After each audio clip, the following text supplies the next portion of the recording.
Merci Monsieur le Président. Je déclare mes intérêts. Je suis supporter du LS depuis ma prime enfance, malgré un boycott que je m'impose depuis l'arrivée d'une certaine entreprise à la tête de ce club.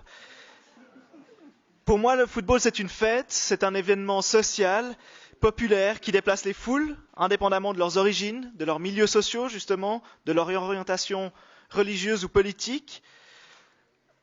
J'aurais certainement plaisir à suivre un match du LS aux côtés de Monsieur De Haller, par exemple, et certainement l'avons-nous déjà fait sans le savoir.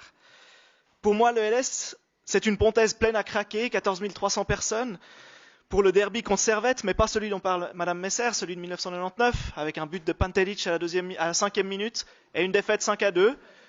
Une population triste, découragée, mais sans heurts. Aucun heurt, aucune déprédation. 14 300 personnes qui sortent de la Pontaise. C'est encore une demi-finale de coupe à Saint-Gall, alors que le LS est en Ligue B, Saint-Gall en Ligue A. Un voyage en bus, et oui, de près de 4 heures, escorté par la police depuis la sortie de l'autoroute, puis dans un tunnel grillagé, dans un stade où nous étions une trentaine de Lausannois, face à 15 000 Saint-Gallois. Un match gagné à 10 contre 11 par une équipe de Ligue B contre une équipe de Ligue A, est toujours sans heurts. Pour moi, ces supporters qui veulent, selon les dires même de la municipalité, marquer leur territoire, s'apparentent plus à l'instinct animal qu'à la volonté de fêter le football. Toute ma vie, j'ai fêté le football et je vais continuer à le faire, mais la violence qui est liée, l'idée qu'il faut absolument allumer un fumigène, intimider, parader dans toute la ville, prouver comme une armée, se sentir suffisamment viril pour venir fêter le football comme on doit bonnement l'être, cette idée-là, je la réfute, je la combats et elle ne fait pas partie de cette fête populaire qu'est le football.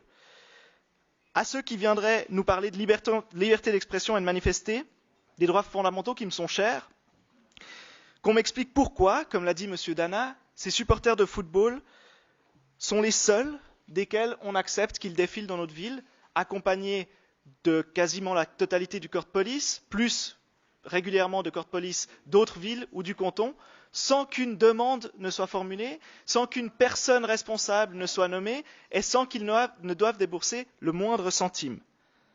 Même des gymnasiens qui manifestent pour le climat se conforment aux exigences posées par la police, mais pas les supporters de football, et c'est normal. Face à cette situation, la réponse de la municipalité est vide et me rend perplexe. À lire le rapport préavis, on croirait que la situation va bien et que l'on peut s'en contenter. Aucune mention, aucune, sur ce qui se fait dans d'autres villes, alors que le postulant lui-même, et il l'a démontré à l'instant, s'est rendu suivre les arrivées de supporters par train ou les transports de supporters par car dans les villes à proximité et avec lesquels la municipalité se targue d'avoir des rapports privilégiés dans d'autres réponses à des postulats. Une volonté de la municipalité de ne pas communiquer sur les montants des coûts engendrés, et c'est là où je reviens sur l'importance de la résolution de M. Carrel de tout à l'heure. La municipalité répond expressément qu'elle ne souhaite pas nous communiquer les coûts des interventions policières lors de ces manifestations de supporters. On ne sait pas combien ça nous coûte. Et c'est normal, il faut l'accepter, et on ne peut pas examiner de changement de situation. Mais ce ne sont pas les clubs qui payent, ce ne sont pas les supporters, ce sont nos impôts, ce sont notre ville, c'est notre ville qui paye ces coûts.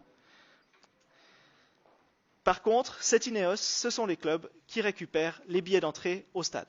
Il y a des soucis et je pense que la réponse de la municipalité doit être plus complète que ce qu'on nous présente. Nous ne sommes pas là dans une manifestation ordinaire parce que ces gens, en ne transmettant pas de contact, en ayant pour but de se soustraire à l'autorité, ils ne représentent pas les supporters de football. Ils ne représentent pas le football et ils ne représentent pas la fête qu'est le football. Ils représentent une forme de violence et une forme d'intolérance qu'on ne peut supporter. Ils ternissent l'image de ce sport qui m'est cher et je pense qui est cher à beaucoup de personnes dans ce conseil. Donc oui, pour la sécurité de tous, pour l'image du football, pour réduire les coûts de la ville et aussi la proposition de M. Dana doit être examinée et la municipalité ne l'a pas faite, elle a botté en touche. Bien que les vœux, surtout le premier, ne nous déplaisent pas, nous aurions plutôt voulu les voir traités, examinés dans ce rapport préavis. C'est pourquoi le groupe des Verts s'abstiendra ou rejettera majoritairement cette réponse.